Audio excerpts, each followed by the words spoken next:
Live with studios in Midland and Odessa, you're watching CBS7 First Alert News at 9 on the CW When we were growing West up, Texas. you had to do too much of a drug and that was an overdose. But these are more like fentanyl poisoning, these overdoses. You can have one pill, one dose, one joint, whatever it is. It can just be that one time, and it can be the very first time you ever tried it.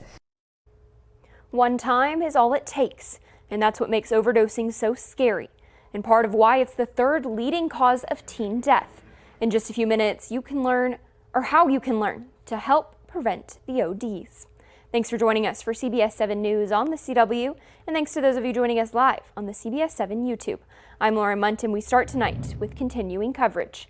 After recent conversations surrounding the closure of 2 Midland golf courses, the city is now preparing for an influx of golfers at the city's lone public course. That's Hogan Park. Last week, the Midland City Council heard a presentation about making upgrades to the course. And these upgrades include bathroom renovations, a new cart barn, clubhouse improvements, and more. But in order for these changes to be made, the city is proposing rate realignments. The biggest recommendations that we're making is moving from a weekend rate that only accounts for Saturdays and Sundays to a weekend rate that encompasses Friday, Saturday, and Sunday. And just by doing that, you can increase the amount of revenue that's collected annually pretty significantly. The proposal estimates that the potential upgrades will cost over $20 million. And now looking ahead to the May 2024 special election. The Midland City Council at-large seat will be on the ballot, and there are 5 candidates. Those 5 men talked about their goals in a debate that was on Basin PBS on April 18th. If you missed it a few weeks ago, you can catch it again on KWWT My 30 tomorrow at 7 o'clock. We've got a developing story out of Odessa for you now involving the Desert Hawks Arena football team. If you didn't know, the Odessa Arena football team was formerly known as the West Texas Warbirds. The Warbirds used to be a part of the National Arena League, but the team left in 2023, claiming the NAL did not fulfill obligations to the team. Now the NAL has filed a lawsuit against the newly formed team, despite the Desert Hawks' claims that they are an entirely separate entity. In a statement, the Desert Hawks owner said in part, quote, "The NAL is asking a court to prevent the Desert Hawks from competing in the AFL. This lawsuit is without merit, and the owner of the Desert Hawks looks forward to the opportunity to vigorously defend itself against the NAL's claims."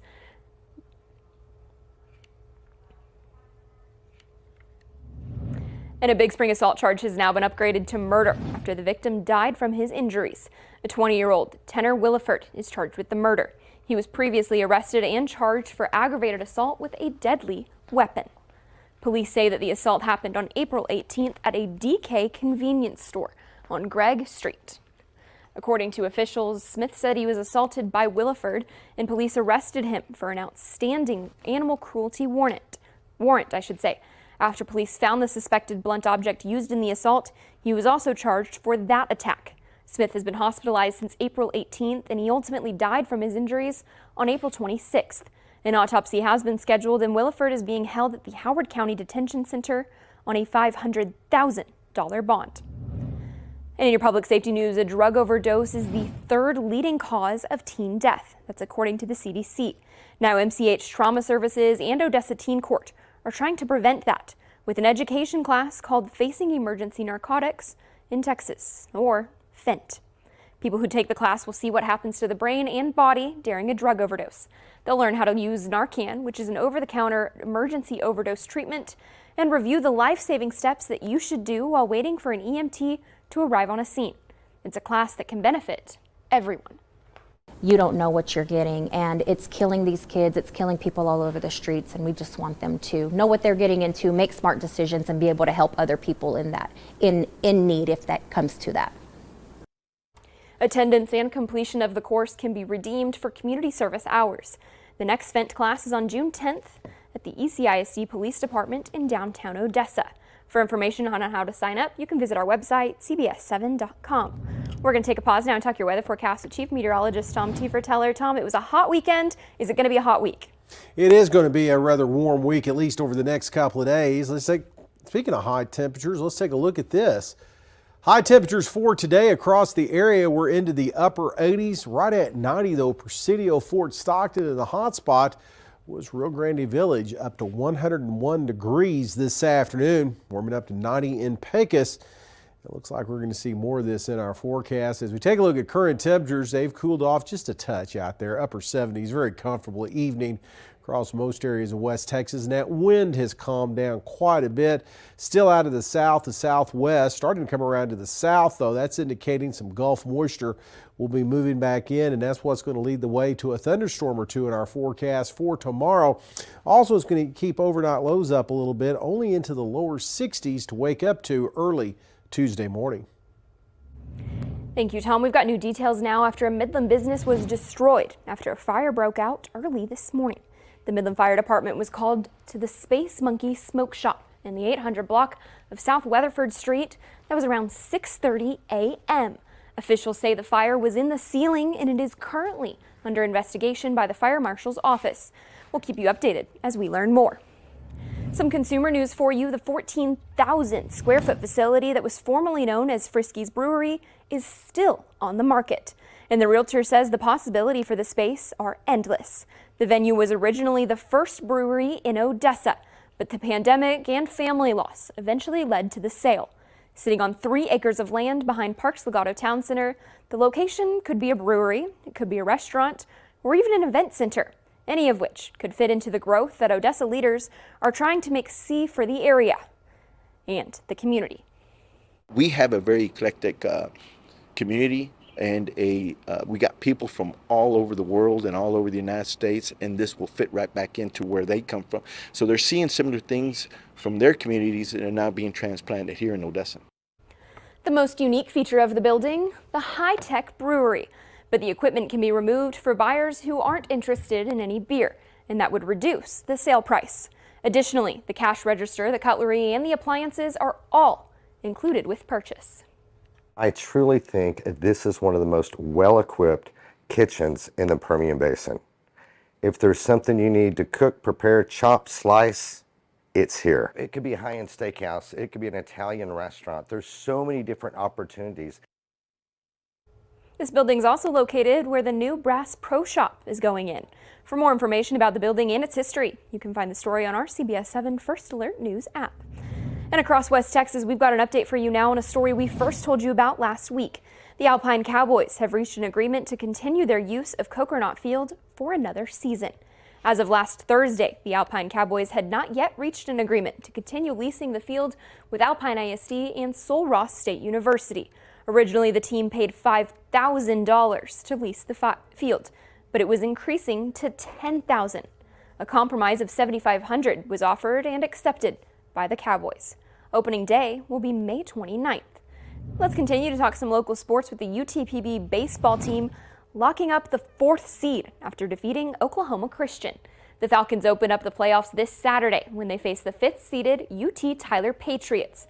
It's been a long season for Coach Gabe Grinder, but he's ready to flip the calendar to the postseason and begin the pursuit for a Lone Star Conference championship. Once you get to the playoffs, it's basically like starting brand new and all over, because nothing else matters at that point in time. All that matters is can you beat the team that's directly in front of you, because it's not like you get to say, hey, we've got more games coming after this. No, you've got the 3 right in front of you, and you have to find a way to win 2 of them. Game 1 will be this Friday at 3 o'clock at Roden Field. The team hopes that you can come out and give them support. And sticking on the baseball diamond, the Midland Rockhounds are on the road tomorrow, where they face the Amarillo Sod Poodles. Midland is 5-5 over the last 10 games, and they've won has a 1-game lead, over the Frisco Rough Riders. Be sure to tune in to CBS7 News at 10 for more sports coverage with Jair Brooks Davis, including highlights from Midland Christian's softball area round playoff game. And still ahead, coming up on CBS7 News at 9, we're talking about severe weather from across the nation in the aftermath of the destruction.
Across the state, severe weather, including a reported tornado, destroyed a home and damaged others in southeast Texas on Sunday night. The Trinity County Sheriff says a twister definitely touched down. Gage Goulding surveys the damage. This storm system, as fast moving as it was severe here in Trinity, the damage can be seen. Several homes damaged, this home destroyed. Take a look at this vehicle out front. This is a full-size Chevy SUV overturned by this storm, and behind it, the home also destroyed. And as you kind of pull out, you can see just pieces of it. The home torn apart. The hot water tank from this house actually sitting here in the front lawn. And as we take a walk over, you can see the lumber, the pieces of wood that once held this home together, now scattered around this storm. It just kind of shows you how strong this storm truly was. And as you kind of look through the lightning bolts that illuminate the sky, you can see the walls just strewn about this grassy area. This house 100% dismantled and destroyed. The big question we have is whether the people here, if they got out in time, are they okay? That's a big question we have. But we know one thing for certain: their house is destroyed and their cars are destroyed by this severe weather system here in Trinity. And across the nation, a deadly storm system left a path of devastation in the middle of the country over the weekend. More than 100 tornadoes were reported across 6 states on Friday alone, with more storms on Saturday and Sunday. At least 5 people were killed. Omar Villafranca is in Sulphur, Oklahoma, where a powerful tornado touched down, packing winds at least 140 miles an hour. Downtown Sulphur was torn to shreds Saturday night after what forecasters say was at least an EF3 tornado ripped through the city, killing 1 person. Looks like a bomb went off.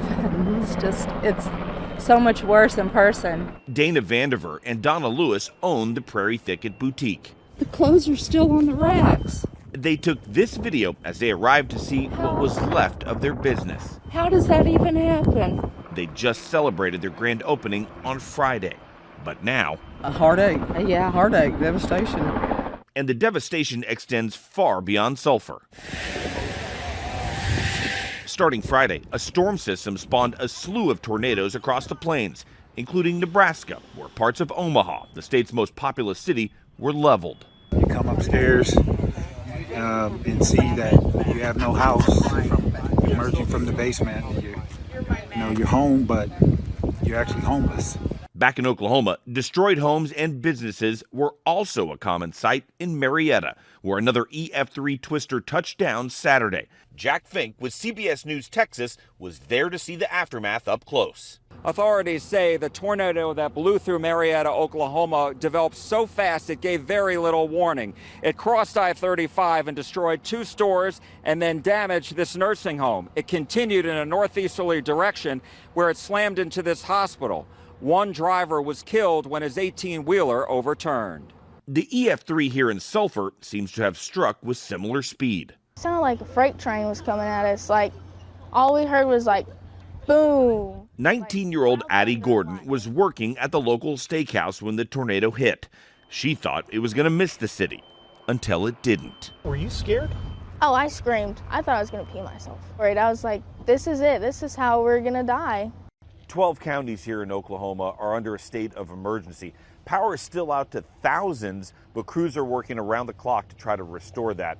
Residents we talked to here say it could be weeks, maybe even months before things get back to normal. Omar Villafranca, CBS News, Sulphur, Oklahoma. Well, the threat of a few severe thunderstorms is a possibility this week, especially coming up on Wednesday. We're going to talk about that threat and an early look at the weekend. That's coming up next.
Now, from the CBS7 First Alert Weather Center, here's Chief Meteorologist Tom Tiefertiller. Well, as we take a look at the upper levels, I want to show you a couple of things right across the state of Texas, dealing with a ridge of high pressure after all the thunderstorms that we've seen over the past few days. In fact, we had one tornado touchdown in Trinity yesterday, causing some damage. Now, we're going to get a break from severe weather. We got it today, most of tomorrow, but it does look like a few thunderstorms are going to pop up. And even though we're underneath this ridge of high pressure, there's going to be maybe a little disturbance or two mixed in with a dry line, and that could kick off more showers and thunderstorms in our forecast. Again, getting a bit of a break today, a little sea breeze action across portions of south central Texas there near Karnes City, a little thunder shower, a little more activity southwest of Del Rio and extreme northeastern Mexico. But West Texas, though, we're pretty quiet right now across the area as temperatures today, again, it warmed up quite a bit, plenty of 90s showing up across the southern half of the state. Laredo wasn't the hot spot in the state, though, but close enough at 98 degrees. The hot spot was 101 down towards Rio Grande Village. Now, taking a look at the future cast, we are going to see some Gulf moisture start to roll back in first thing in the morning, setting up that dry line feature across the area, and it looks like that'll come into play later tomorrow afternoon once we get some daytime heating. Seeing some thunderstorms pop up around Bakersfield, Ira, and up towards Rankin, maybe over towards the Big Lake area, and moving off to the east rather quickly. There may be one or two lingering around portions of Pecos County for the evening hours. Move the clock ahead towards Wednesday. Dry line moves west, Gulf moisture moves in, and then that dry line starts to move by the afternoon hours. Looks like it's going to set up a little bit further west then, and then we'll see a few thunderstorms pop up across the Permian Basin and move off to the east. And here's where we could be looking at an isolated strong to severe thunderstorm in the forecast, with large hail, strong damaging winds being the biggest threat with this, as it does line up and move off to the east through the evening hours. So again, we have that in our forecast next couple of days. Just isolated stuff tomorrow, again, eastern Permian Basin into the lower Trans-Pecos for your Tuesday afternoon. Rest of tonight, things will be quiet. Lower 60s on the way across the area. A little cooler out towards Pecos. Marfa all the way down to 48 degrees first thing in the morning. And then for tomorrow, we're going to be looking at temperatures warming back up quite a bit. And again, watching the dry line for an isolated shower storm to develop in the afternoon hours, generally from a line from Lamesa down towards Midland, Fort Stockton area, and Sanderson and areas east tomorrow afternoon. Your CBS 7 First Alert exclusive 10-day forecast shows the best day for some thunderstorms, some strong winds, possibly a severe storm, being on Wednesday as that dry line gets a little bit active. Then we'll see a cool front move in, drop temperatures for the rest of the week. Then another disturbance could move in as that front pulls up stationary, and that could kick off more scattered showers, maybe some thunderstorms coming up for the weekend. Graduation is just days away on college campuses across the country, but they could look very different due to ongoing pro-Palestinian demonstrations. We take a look at this next here at 9.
Graduation is just days away on college campuses around the country, but they could look very different this year due to ongoing pro-Palestinian demonstrations. Students are demanding that their schools divest from Israel. Jared Hill reports from New York. On Columbia University's campus, an ultimatum from university officials for student protesters: leave now or be suspended. We're staying out here. Thank you. Before the 2 p.m. deadline, students began to march around the encampment, making no effort to clear out. Students are demanding the school divest from Israel due to the ongoing war in Gaza. And I think if Columbia wants to have a peaceful graduation, then there has to be some form of meeting halfway with the students instead of threatening with, National Guard and NYPD. It was nearly 2 weeks ago when Columbia asked police to clear the camp, arresting over 100 protesters and igniting a nationwide movement. Nearly 1,000 demonstrators have been arrested on campuses across the country, and tensions are rising. At UCLA over the weekend, there were clashes between Palestinian supporters and pro-Israeli activists who say encampments are promoting anti-Semitism and ignoring Hamas-held hostages. Some Jewish students have said they feel unsafe. Last night there was actually they painted a Jewish star and then a huge X around it. And as a Jewish student, seeing that definitely does not make me comfortable. Protests against the war have recently spread to campuses around the world, including the Sorbonne in Paris and in Gaza, where an estimated 34,000 people have died. Displaced Palestinians used their tents to send U.S. students a message: thank you for your support. Jared Hill, CBS News, New York.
Well, we're talking a few more isolated thunderstorms in the forecast. Now, for tomorrow, they look very isolated across the Permian Basin, more like the eastern Permian Basin, lower Trans-Pecos. Talking about areas from, east of the line from maybe Stanton down to McCamey, and then on down to Sanderson areas east will be the best chance for that. Then the whole Permian Basin opens up for the possibility of a scattered strong thunderstorm or two coming up on Wednesday. So it looks like that's an afternoon we'll need to watch. And we'll see things clear out a little bit before another chance of thunderstorms comes back into the forecast on Saturday into Sunday. So keep that in mind with any events you might have planned. So you're saying there's a chance I might get to wear my rain boots? Oh, yeah. Thanks for watching tonight on CBS7 News at 9. We've got more news coming up tonight at 10.